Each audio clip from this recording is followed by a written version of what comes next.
Hello, my name's Billy and I'm 28 years old. I only got married to my husband Carl 2 years ago, but his mother Helena and I have had a pretty rocky relationship to say the least.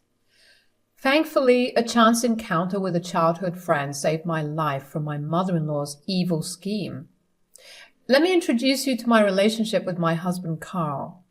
Carl and I met at a bar. It was a classic right time, right place situation. We hit it off pretty well that night and exchanged socials where we began to talk almost endlessly. I remember we used to even stay up until 5 a.m. just texting each other. Our relationship remained unlabeled for a while because neither of us was looking for any commitment, but eventually we found ourselves getting more and more attached to the other, so we decided to just make our relationship official. We dated for around 2 years before tying the knot. While my relationship with Carl was amazing and pretty smooth sailing, there was one hiccup: his mother, Helena. Helena was a force to be reckoned with. Whatever she wanted, she got, even if she had to get it by hook or crook. While that was an admirable quality, it was not when you put it in the context of her trying to get rid of me. Helena never approved of me from day one, and after Carl told her how we met, she disliked me even more. I don't know why, but she had it in her mind that I was an attention seeker who was after Carl's money, even though I made 2 times more than Carl did. Anyways, she was never subtle about her dislike for me. She was always rude and insulting, although she did make sure to always do it behind my back. She would purposely try to hurt me in little ways, like sticking her leg out to trip me, or she'd purposely spill either ice cold or really hot drinks on me accidentally. At first, I did think all of those things were accidents, but after a while, having a drink poured on you at every meeting tends to feel like more of a coincidence, so I approached Carl about it. "I don't think your mother likes me." "What do you mean? My mom loves you." "Well, she's tripped me one too many times." "Nonsense. Even you have to admit that you're a little clumsy most times." "Sure, but she's also poured a lot of drinks on me, all of which have been extremely cold or extremely hot. Ever. Every single time I've met her." "I don't know about that, but I can tell you that my mom is very overprotective of me. And maybe you're just amplifying things because you're upset and she hasn't fully approved of you in the way that you wanted." "I don't know. It's very odd, to say the least. But if she really doesn't like me, would you stand up for me?" "Of course.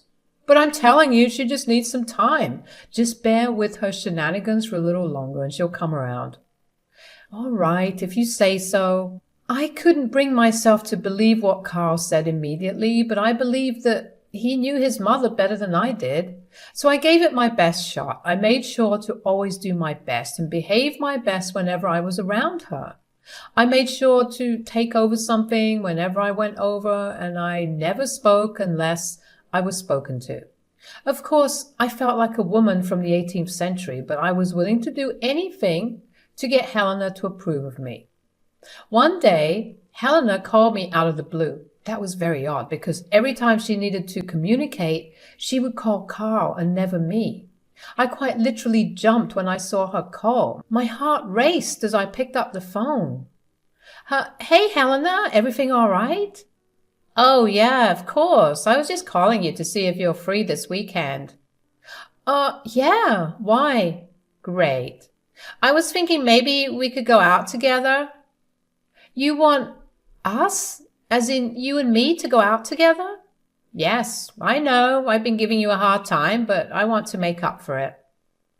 "Oh, of course. Where will we be going? And at what time?" "I was thinking we could grab lunch at 1 in the afternoon at Savant. That's my favorite restaurant of all time." "Sounds fancy." "Oh, it is. So you better dress well." "I will. I'll see you there then." I couldn't believe that Helena had wanted to go out with me. I mean, yes, it was weird, but all I could think about was how my hard work was paying off. Regardless of her being mean to me, she really did need time to come around and warm up to me. I was ecstatic and even bragged about it to Carl. He was happy that the two most important women in his life were finally getting along and that he no longer had to stand in the middle of both of us. The weekend couldn't have arrived faster. I waited all week for it. I even planned my outfit the day Helena called me. I made sure to look my very best while still maintaining some casualty because I didn't want to seem like a try-hard. I had worn a beautiful pantsuit that Carl assured me Helena would approve of. When I arrived there, Helena gave me a once-over and scoffed. I didn't know if she approved or disapproved, but I figured anything was better than her yelling at me for not dressing appropriately enough. Once inside the restaurant, we were quickly seated inside and we were assigned a waitress. The waitress that served us looked oddly familiar. As she walked to our table, I couldn't help but feel like I knew her, but I couldn't quite place my finger on how. Then I saw her name tag and it read Daisy. That's when it clicked in my brain. Daisy was my best friend growing up. We were neighbors when we were growing up. Our families were close because of us. There was nothing that I did that she didn't, and vice versa. We were both only children, so we were like sisters to each other. It became common for people around us to assume where one was, the other was going to be there too. But when we were in the 7th grade, her dad had gotten a better job opportunity in the neighboring state and they had to leave. I still remember just how much the both of us cried when we found out. The entire month before she left, we had sleepover after sleepover at my place. She practically lived at my place while her parents packed to leave. And in those days, accessing a telephone was not that easy, although we did keep in touch in whatever way we could. Eventually, though, our lives got different. I made new friends, and so did she. What little contact we had dwindled down to nothing, and that was it. I used to reminisce about us from time to time, but as the years passed, I sort of forgot about her. But then, there she was, working as a waitress in a high-end restaurant. When she approached our table, it seemed like she recognized me too. We gave her orders, and I wondered if it would be rude to get up and excuse myself to go talk to Daisy. After all, that was the first time Helena had been nice enough to actually invite me to some place. Before I could even bring it up, Daisy came to our table again to cross-check our orders. In the process of doing it, she spilled some water on me. She profusely apologized while dabbing away at my pants before leaving a note there. I looked at her in confusion, but she just bobbed her head subtly in the direction of the note. While she was still dabbing at my lap, I discreetly read the note, and it said, "Come to the washroom ASAP. It's urgent." That only made me more confused and concerned. I decided to go to the washroom as per her note. I excused myself and made my way to the washroom. I waited there for about 2 minutes before Daisy walked in. She looked through all the stalls to make sure that none of them were occupied and then came back to me and hugged me really tight. I was surprised, but hugged her back too. "Hey, Daisy, it's lovely to see you again. What's been going on?" "I would love to catch up with you, Billy, but there's something I need to tell you." "What's wrong? Is everything okay?" "With me, yes. With you, it's not going to be. I couldn't just drag you away from your table, so I left you a note." "What do you mean by it's not going to be okay with me?" "Well, the other day I was on shift when the lady sitting in front of you came over with her friend. She's my mother-in-law, and that was probably her best friend that she walked in with." "Holy crap. That's your mother-in-law?" "Yeah, why?" "Okay, so I'm pretty sure it's you that she was talking about, but I was just trying to be extra careful about any other woman she brought along with her to this restaurant." "What in the world are you talking about?" "Right. I overheard her talking about poisoning her daughter-in-law's food with something she's allergic to. I'm sure if she has another daughter-in-law, but I'm warning you, just in case, run." Wait. Are you sure it was her?" "Yeah. Hold on. I secretly recorded the entire conversation while I cleaned their table. I put my phone in my shirt's pocket and went about cleaning as slowly as I could. Daisy whipped out her phone and scrolled for a little while through her photos before finally finding the video she wanted to show me. And just like she had described, there was Helena and her friend Betty sitting and talking. They were talking about how I was a disrespectful daughter-in-law and how I didn't know how to take care of either myself or her son. Helena was even bragging about how she had been tormenting me for so long just to put me in my place. She called me pathetic for doing whatever I could to gain her approval, which really stung because she was my mother-in-law and my husband's mother. Of course I wanted her to like me. Anyway, she carried on talking about how she planned to test me by adding some finely crushed peanuts into my food while I wasn't looking, just to see if I would recognize it. She also thought that it would be funny to make a scene about my allergy because she thought I was just saying some bogus. Watching that video shook me to my core. First of all, I knew she was referring to me because she had only one son and one daughter, so it wasn't hard to guess that I was the daughter-in-law she was referring to. Secondly, I have a deathly allergic reaction to peanuts, so much so that I can't even have any form of cross-contamination, or I will go into anaphylactic shock. It was appalling to see Helena talk about it in such a casual manner, especially talking about triggering it, which could potentially kill me. I thanked Daisy for the heads up, and she assured me that she was just doing her best to protect another woman, but she was glad that she was able to help me. We exchanged phone numbers, and I told her that I might have to use her name to get out, and she told me I was clear to do it. I gave her a generous tip and made my way back to our table. When I got to the table, Helena looked impatient and upset. "Where have you been? My goodness, you look like you peed your pants." "I know. I met the waitress while she was on her way back to her station and she apologized, so at least she was sweet about it." Ugh, these waitresses don't know a thing about customer service.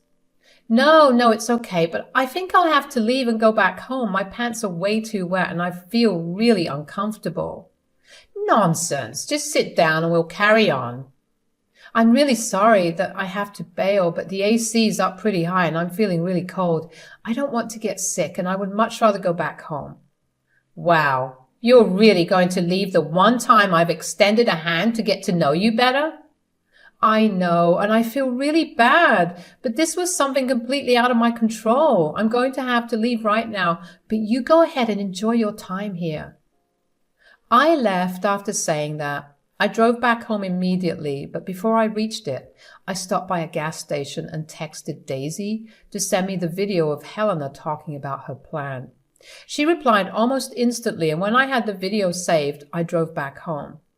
Carl was obviously surprised to see me there because he had seen how excited I was, and I ended up coming home way too early. I didn't actually say anything to him, although I did rush straight to the bathroom to take a hot shower. I wanted to get whatever happened off of me. I was scared that Helena may have put the crushed peanuts on my clothes or in my hair, just any way to harm me if her plan failed. I scrubbed myself down thrice, and when I was done, I threw my clothes into the wash, after which I once again scrubbed my hands clean. Carl just stood in the corner and watched me clean myself like a maniac, but didn't say a word. He just waited until I was done so I could explain to him what had happened. "Do you want to talk about it now?" "Yeah, I'm sorry, I was just paranoid." "What on earth were you paranoid about? You were out to lunch with my mom." "Well, I happened to run into a childhood friend who works as a waitress there." "Oh, that's nice. Is that why you're paranoid, though?" "Kind of. She spilled some water on me and asked me to meet her in the washroom because she had something important to tell me." "That's odd. Turns out she wanted to warn me that your mother wanted to harm me." "What? Are you sure that it was my mom? And even if it was, are you sure that it was you?" "Well, I'm the only daughter-in-law she has, so I'm pretty sure it was me." "How did your friend know about this?" "Helena had gone there with her friend and they were discussing the plan. My friend happened to be their server and overheard the entire thing. And you're going to take the word of a friend you used to have just like that? No, of course not. But she did manage to record the conversation, and I have it with me here. I played the video for him, and Carl's eyes got wide. He was just as appalled as I was. At that point, he realized just how bad his mother had always been treating me. All those times that I told him about her absurd behavior and he brushed it off came crashing into his mind. Not to mention, he had been there once when I got hospitalized after I had consumed something that had peanut traces in it. That experience alone was traumatizing for him, and to find out that his mother had planned to put me in a similar situation was jarring. He apologized to me a lot for his past behavior, and of course I let it go. I knew where he had been coming from, after all. Who could ever imagine their own mother trying to actively harm their spouse? We talked about his mother's plan for a long while and concluded that it would be best if we never met her in person ever again. We didn't want to risk her trying to hurt me again. Of course, that night, she called Carl to complain about me being indecent for running away. Carl, we need to talk about your wife. Yeah, we do. Oh, so you have something to say too? Absolutely. I knew it. But let me go first. That wife of yours is beyond disrespectful. You know what she did today? She left early? Yes, exactly. I had taken time out of my busy schedule to try and actually spend some one-on-one time with her, and that's what she did. The audacity of her. I'm telling you, it's high time that you leave her. If she can't respect your mother, is she really worth it? Why would she try to respect my mother when my mother tried to poison her? Excuse me? What? Can't act all high and mighty now? What are you talking about? I didn't try to poison her. Right. That's why I have a video of you discussing how you were going to mix crushed peanuts into her food with Aunt Betty. That was not real. We were only joking. Joking or not, that was a sick joke to make. I'm glad. Billy was informed about it and got herself out of the situation fast. Neither of us wants you to visit us ever again. We can chat and video call, but that's about it. If you show up to meet us anywhere, we will release the video and get a restraining order against you. Goodbye, Mom. Carl cut the call with that, and let me just tell you, it was really liberating to have him stand up for me. He was able to tell Helena all the things I wished to have told her from the start. Helena did try to call and text us again after that, but we felt like we deserved at least some space from her for a little while. We spent the next few months living blissfully.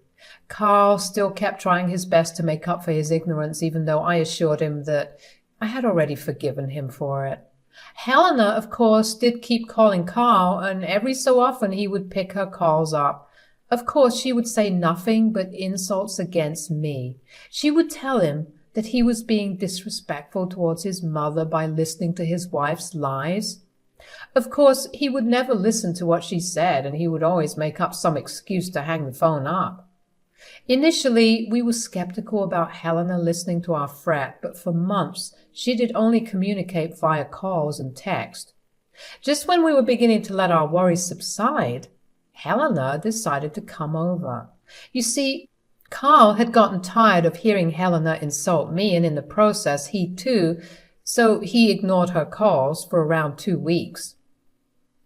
She did not like that, and she decided that the best course of action would be to show up at our house. She rang our doorbell incessantly and kept yelling for us to open up. We tried to ignore her, but eventually the loud ringing of the doorbell started to give me a headache, so Carl opened the door to her. She shoved him aside and stomped into the house.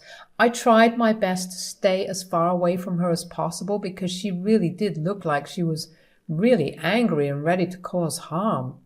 I did not want to be caught up in that, but I was also curious to see why she had come over. Mom, what are you doing here? Didn't we? Don't you start with me, Carl. I'm your mother, and I have a right to know about what's going on in your life. Sure, but you've never actually asked me what's been going on in my life. All you've been giving me are your unsolicited opinions on my wife. They're not opinions, they're facts. Look, I'm sorry I ignored your calls, but you need to leave now. I'm not leaving until your witch of a wife comes here and apologizes for defaming me. Defaming? She didn't do anything like that. How can you stand up for her against your own mother? I didn't at first, but then I saw the proof and I couldn't side with you anymore. So get out, please. That proof is fabricated, like I'd ever tried to put crushed peanuts in her food. Like I said, I don't care that you were joking. It's still highly suspicious that you invited her out to lunch after years of her trying to get into your good books right after you made that joke. She's just an insolent baby who constantly wants attention. I know in my gut that her allergy isn't real. I'm going to ask you to leave once again, or I will get the police involved. Helena refused to leave. She kept yelling that I was a family wrecker and that she'd make me pay for it in the worst possible way. I was crapping my pants with how scared I was. Thankfully, Carl called the police and they escorted her away. We also filed for a restraining order because we never wanted to be close to her again. Helena did not stop trying to tell the cops about me being evil either. It hurt to see her do that because I didn't even do a thing to make her feel that way. We did end up getting a lot of backlash from Carl's relatives for villainizing his mother, so he put them in a group chat and sent them the video of her planning to poison me and told them about my deathly allergy to peanuts. Everyone apologized after that and redirected their anger at Helena. Helena didn't take well to that either and blew up our phones for defaming her again. It's been a hectic few months dealing with all this, but we've decided to move on. We've blocked Helena everywhere, and we've decided that we want absolutely no contact with her going forward. I also got back in touch with Daisy and made sure to thank her profusely for what she did for me. We've since hung out a lot, and it's almost like we're back to what we used to be back in the day. Everything's looking good for now, and I feel like things are only going to get better from here on out.